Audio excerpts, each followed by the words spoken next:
Rocket League is collaborating with NASCAR. Rafael Sarandeses is out of GMS due to sponsorship issues.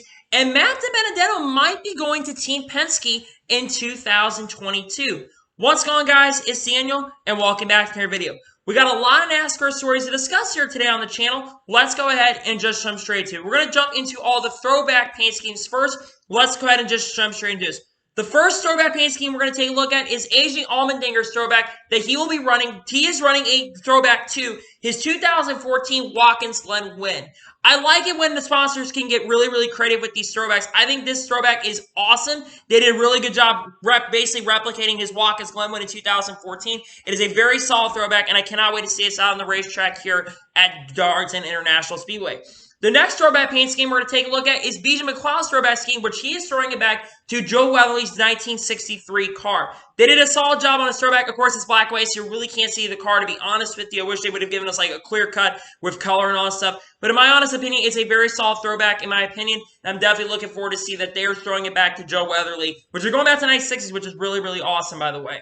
The next throwback paint scheme we're going to take a look at is Quinn House's throwback scheme, which he is going to be honoring John Andretti. This is very accurate. I think the Starcom has been one of the better ones when it comes to the throwback paint schemes. They've done very solid on their throwbacks in the past, and this one is no exception. They did a very good job throwing it back. I think they're throwing it back to his 1997 car when he drove the 98 for Kelly Yarborough's team back in 1997. So they did a very good job on this throwback paint scheme, and I'm definitely looking forward to see this one out on the racetrack at Darlington International Speedway. The next throwback paint scheme we are going to take a look at is Ross Chastain's 2021 throwback scheme, which he is throwing it back to Huss Strickland's 1993 paint scheme. Solid throwback, in my opinion. We knew this paint scheme is going to be coming out today. It's a very solid throwback. I think the Cup Series kind of lacked in some of their throwbacks this year, but this one, I think they did a very good job, and I'm definitely looking forward to see this throwback out on the racetrack at Darlington International Speedway.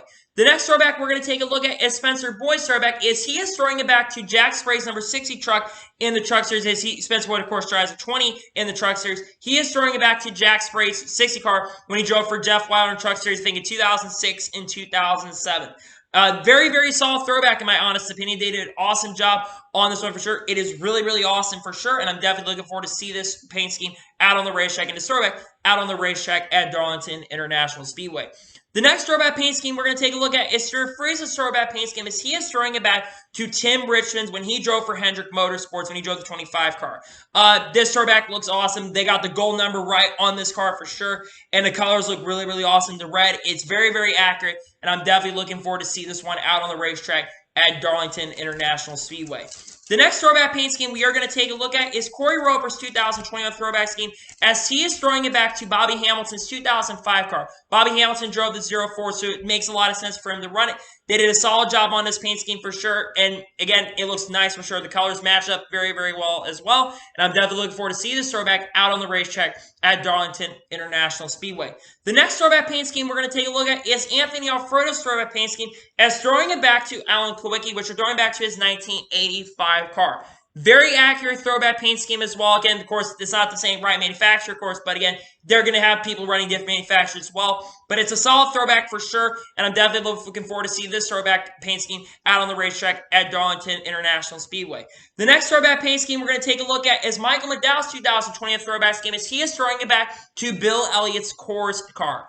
Wow, let me just say this for the record. This is one of my favorite Cup Series throwbacks that we've seen so far this year. Like I mentioned, the Cup Series had not as many good throwbacks as they had in the past, but I think that this year, this one for sure is definitely a very good throwback as well. Bill Elliott was definitely really happy with this one as well. He was a big fan of this throwback paint scheme. And this one, I'm a big fan as well. It's really hot. It's really fired for sure. And I'm definitely looking forward to see this throwback paint scheme out on the racetrack at Darlington International Speedway. The next throwback paint scheme we're going to take a look at is Colby Howard's 2020 throwback scheme, which he is throwing it back to his dad, Rodney Howard, who was an 8-time champion, I think, of late models. Very solid throwback for sure. It's a nice colors. It's very accurate as well. The accuracy on these throwbacks has to be the most important thing in my opinion, and they were very accurate. They got it right, and they did a great job on this throwback for sure. And as of right now, the final throwback paint scheme we're going to take a look at is J.J. Yealy's 2020 throwback scheme, which he is throwing it back to Matt Kenseth in the Xfinity Series, which he's throwing it back to his 2012 car when he had Valvoline on the car. Good throwback. Very, very awesome. Looks nice, and I'm definitely really looking forward to see this one on the track as well. Hope SS Greenlight giving some good pace because it'd be definitely cool to see this car contend for the win. I like his throwback a lot for sure, and it's a nice throwback for sure to see out on the racetrack at Darlington International Speedway. And now we're going to jump onto all the other major news stories that we need to discuss here on today's episode. Let's go ahead and just jump straight into those. The first story we're going to talk about is Bill McAnally Racing, as according to rumors and rumblings behind the scenes, Cole Moore brought up during the showdown that the Bill McAnally Racing's been doing that there are rumblings behind the scenes that Bill McAnally Racing is going to probably expand to a 2-truck operation in 2022. Expected that Derek Cross is going to be the driver of the first truck for them, and then it's going to be the winner of the second, is going to be winner of this showdown that Bill McAnally Racing has been doing, which right now Cole Moore has been basically dominating. It would end up being Cole Moore. The winner of this is also going to be racing October. We know that they're going to be running a second truck, making their debut at Martinsville International Speedway.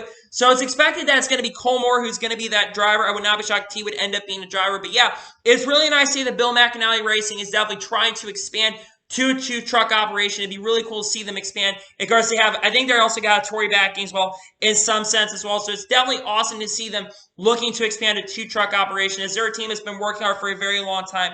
And hopefully that Derek Cross will get someone that can work with them as well. And great news for sure that Bill McAnally Racing is definitely planning on moving up there very, very soon. Next story we're going to talk about was very, very tragic yesterday. And let's talk about Eric McClure. Eric McClure unfortunately passed away yesterday morning at the age, he was 43 years old. He's survived by 7 daughters. Really, really sad news for sure yesterday. This shook the motorsports and the NASCAR world for sure. Eric McClure was not a very successful Cup Series driver that was not really up there in the front contending for wins, but he was a guy that was running around doing the best he could. And to hear the news, he's had, of course, trouble pass as well, but hear the news yesterday that Eric McClure passed away was really, really tragic news yesterday for sure. And I'm prayers and condolences do go out to the family as well, and I'm wishing them the best of luck for sure going forward. And now we're going to jump on to the next story of today's episode, as we're going to talk about Kyle Sieg. As Kyle Sieg is going to be making his NASCAR Xfinity Series debut at Dover International Speedway. He is going to be doing double duty in the ARCA East Series and the Xfinity Series. It is expected that Kyle Sieg is going to be driving that 13 cars. They have association with RSS Racing. One Jason White has driven, and some other drivers have driven, like Loris Hazeman has driven. He is expected to drive double duty with that number 13 car as well. Kyle Sieg is running part-time in the ARCA, our main ARCA series, running ARCA East as well. I think Kyle Sieg has shown what he can do. His brother, of course, Ryan Sieg, I think is a very, very talented driver. Of course, Ryan's not been as great this year, but I think Kyle Sieg is a guy that has potential to really take that next step going forward. I really like Kyle Sieg a lot. What he's doing is a very talented driver, and I'm really excited to see what he can do. I think the goal for Kyle Sieg in his Xfinity Series debut is he's going to have track experience. I think the goal for Kyle is to try to contend at least for a top 25. Try to just get as much experience out there as possible, as there is potential that Kyle Sieg can run more races this year. I'm very intrigued to see what he's going to do at Dover National Speedway, and I cannot see what he was going to be able to do here at Dover National Speedway. And now we're going to jump on to the next story of today's episode, as we're going to talk about Ty Majeski. As Ty Majeski is expected to run a handful of races in the Truck Series in a 5th Thor Sport Truck later this year. Again, it's not confirmed how many races Ty Majeski is going to run, but he's going to be running a handful of races, and would not be shocked if he runs at Knoxville and Circuit of the Americas, as those races are going to have practice qualifying. I think those are 2 races that definitely has circled, and there's a couple other races later this year. I think Phoenix as well. I would not be shocked if he attempts to run. But yeah, I am really excited to hear this news on Ty Majeski, because in my honest opinion, I think Ty Majeski really never got a fair shake in the Truck Series. Yes, he drove for Nice Motorsports and he ran decent with them, but sponsorship also was another big issue as well with Ty Majeski, which he doesn't bring a lot of funding, but he's a really great late model driver, and he's a guy that has a lot of potential on these short tracks and a lot of great things on the late models and short tracks as well. But Ty Majeski really never got a fair shake in Nice Motorsports, and the fact that he's going to get an opportunity to run with Thorsport, which is a much better competition, I think he's going to really be able to show these truck owners and these Truck Series teams what he's going to be able to and capable of being able to do. Because again, I think, like I said, I think he's a great race car driver who has a lot of talent, and I think he's going to take a lot of things going forward. I wonder who his crew chief's going to be, who's going to be crew chief with him that can help him as well. Of course, with that lack of practice qualifying some of these races, he's not, of course, he's going to have to qualify for those races, because remember, that team does not have any points if they're going to go to 5th truck. They're not going to have any points, so they're going to have to attempt to qualify for those races. But yeah, definitely some big news for sure on Ty Majeski, and I'm definitely wishing him the best of luck going forward here in the Truck Series. And now we're going to jump onto the next story of today's episode as we're talking about Tanner Berryhill. As he is making his official NASCAR return, he is going to be driving for Our Motorsports in 2021 for 3 races this year. He'll be making his return to the Xfinity Series at Darlington International Speedway, and they'll be running both Texas races later this year in the number 23 car for Our Motorsports with Reality Connect as the sponsor on the car. The last time Tanner Berryhill raced in NASCAR was around 2018. I think it was 2018 or 2019, if I'm not mistaken. Driving for McAnally Racing. He's making his return. He didn't really have that much success in NASCAR, but I think this is the most competitive ride that Tanner Berryhill has had. I was really surprised to hear news on Tanner Berryhill, to be honest with you. Thought there was a chance that he wasn't really ever to come back, to be honest with you. Thought he was going to be coming over with McAnally Racing in 2020, but that really never panned out, to be honest with you. But I'm definitely wishing Tanner Berryhill the best luck going forward. I really would like Tanner Berryhill to have really an opportunity to contend. Again, I really haven't seen much on the statistics pattern. I know he's been pretty solid in the late models and pretty solid, of course, on the dirt tracks as well. So maybe he's going to be able to do something. I think the goal for Tanner Berryhill with the equipment he has, with Our Motorsports having some sort of good competitive nature, I think the goal for them is to try to finish in the top 25 or even the top 20. Yes, the Xfinity Series isn't as competitive, but of course, you do have a lot of competitive cars in the Xfinity Series as well. I'm definitely wishing the best luck for Tanner Berryhill going forward, and I cannot wait to see what he's going to do out on the racetrack for those 3 races. And maybe if he does well enough, he might eventually go full-time with the team. We'll have to see. But yeah, great news for sure to see Tanner Berryhill making his NASCAR Xfinity Series return later this year. I'm actually making his Xfinity Series return later this week here at Darlington International Speedway. And now we're going to jump onto the first major story of today's episode, as we're talking about Rocket League.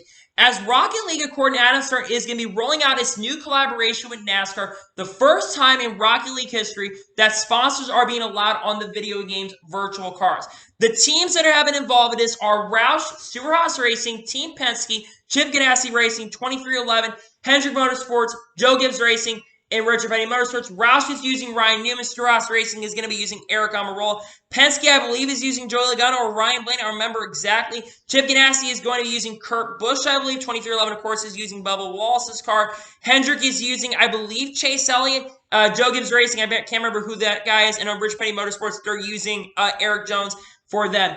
I cannot tell you how big of this really is. Rocket League is still one of the biggest games in the world. Even for a game that's been out 5 or 6 years, it feels like that game has been growing in popularity the longer it has been out. It's got a major cult following. You still have millions of players that playing on a week-by-week basis. And one of the biggest games, and this could also help NASCAR grow in a major way. There hasn't been a video game that's really been able to grow NASCAR since like NASCAR Thunder 2004 and when EA had those games. So Rocket League, though, such a big game for sure. And there will be YouTubers that probably will play with these NASCAR cars, and they're going to see that, hey, these look like NASCAR cars. I definitely would like to check out a sport. This can generally grow the sport long time going forward, and seeing a game like Rocket League partner up with NASCAR. Because remember, this was announced a couple months ago that they were going to be partnering up with NASCAR. But the fact that it's coming fruition in May, and also I think Formula 1's also partnering up with this, if I'm not mistaken, that will grow Formula 1 here in the United States for sure. But having Rocket League's presence in NASCAR's presence in Rocket League is going to help NASCAR grow quite a bit. You're probably going to have some new fans that are definitely going to check out NASCAR for sure from this game. And this is really exciting news for sure. And it's awesome to see that Rocket League is going to be working with NASCAR going forward. Definitely some very exciting news for sure. Definitely great news for sure. And now we're going to go ahead and jump onto the next major story of today's episode, as we're going to go ahead and talk about Rafael Sarandeses. As in very shocking news today, Rafael Sarandeses is no longer driving for GMS in 2021, and the reason is because unfortunate circumstances, which is sponsorship problems. Now, Rafael Sarandeses was supposed to run the full season in 2021, but there have been some sponsorship concerns because remember, back when they announced that Rafael Sarandeses was going to be driving for GMS, it was announced that he was going to run only 13 races, and then they were able to apparently find a lot of sponsorship with Connect basically being able to work with them. So Rafael Sarandeses, unfortunately, is no longer driving for GMS. His focus right now is going to be going into 2022. Now, who is going to be the driver that is going to be taking over for Rafael Sarandeses for at least Darlington? It's expected that Ryan Reed, who's been making a few one-off starts recently, it's expected that Ryan Reed is going to be the driver who's going to be taking over and racing at Darlington International Speedway. Man, I'll be honest with you, I really feel bad for Rafael Sarandeses because he hasn't had a great year so far in 2021. He's only had 2 top 10s and 1 top 5 this year. But there are drivers that have driven for this team in my honest opinion, that have done a lot better overall. I mean, he's done better than a couple of the other drivers. Tyler Ankram's only had one top 10 this year. And Chase Purdy, who's driven for this team, has had no top 10 this year. His best finished 18th. He's only got one career top 10 at 10th place finish, I think, coming at Michigan last year when he drove for GMS part-time.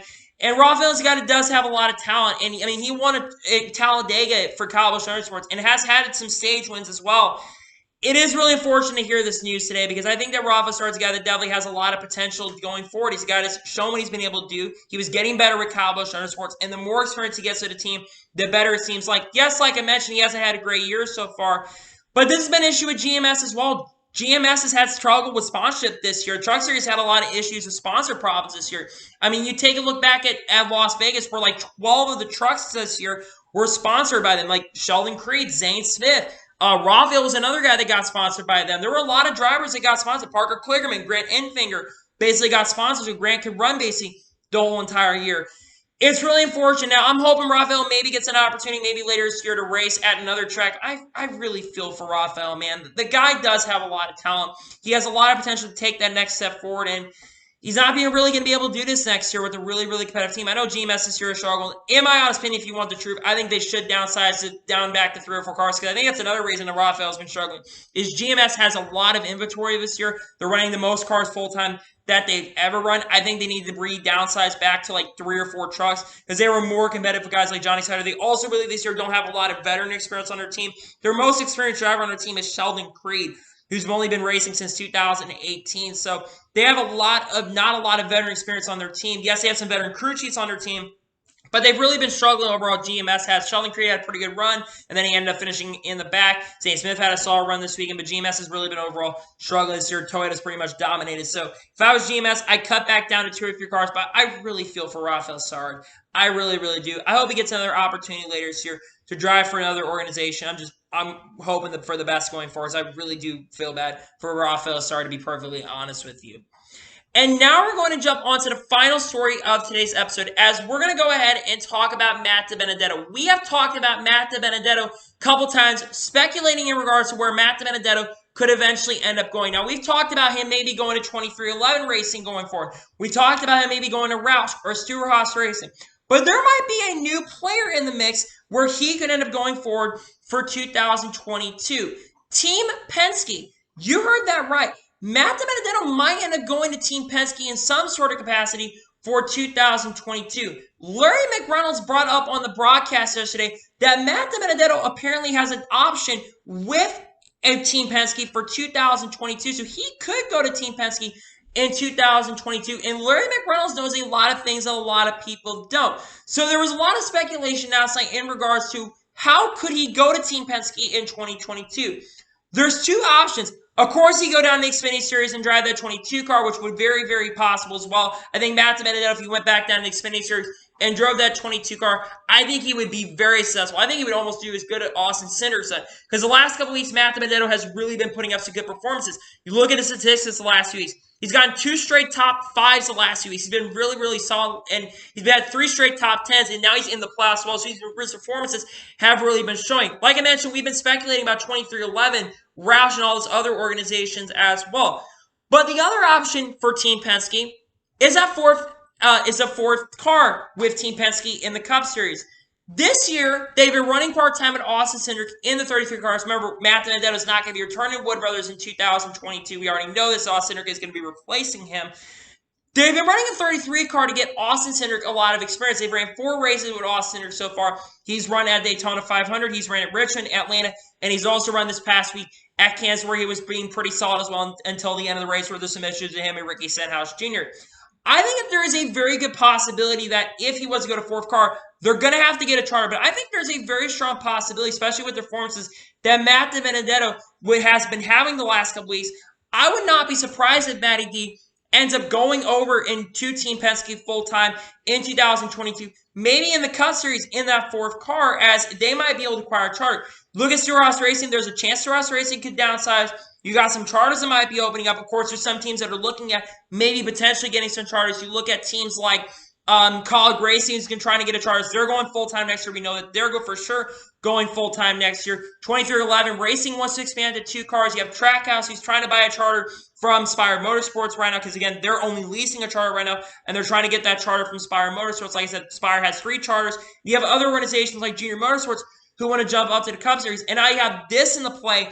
Man, I can tell you what, silly season, especially for Matt DiBenedetto, he's been the top, definitely the biggest topic in the conversation. Yes, Brad Keselowski and Alex Bowman are definitely the 2 biggest free agents, but expected those 2 are probably going to returning to those organizations because remember, Joey Logano's contract goes through 2023.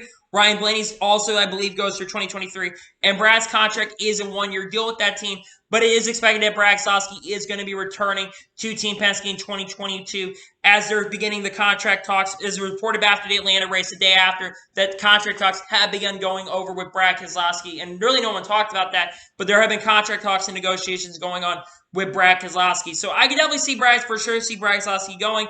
I believe that there is a chance that Matty D could go to Team Penske, but I'm still not 100% confident that he's going to go to Team Penske. I think there's a very good likely possibility he still could go to Roush. I'm still thinking there's a chance of him going to Roush because of the fact that Ryan Newman is in his last year of contract with that team. He also could go to Chip Ganassi Racing, which Kurt Busch is, but I also speculating Noah Gragson might go over there. We're going to have to continue watching see what silly season goes from here, but I think there definitely is a possibility that Matt DiBenedetto could go to Team Penske in 2022.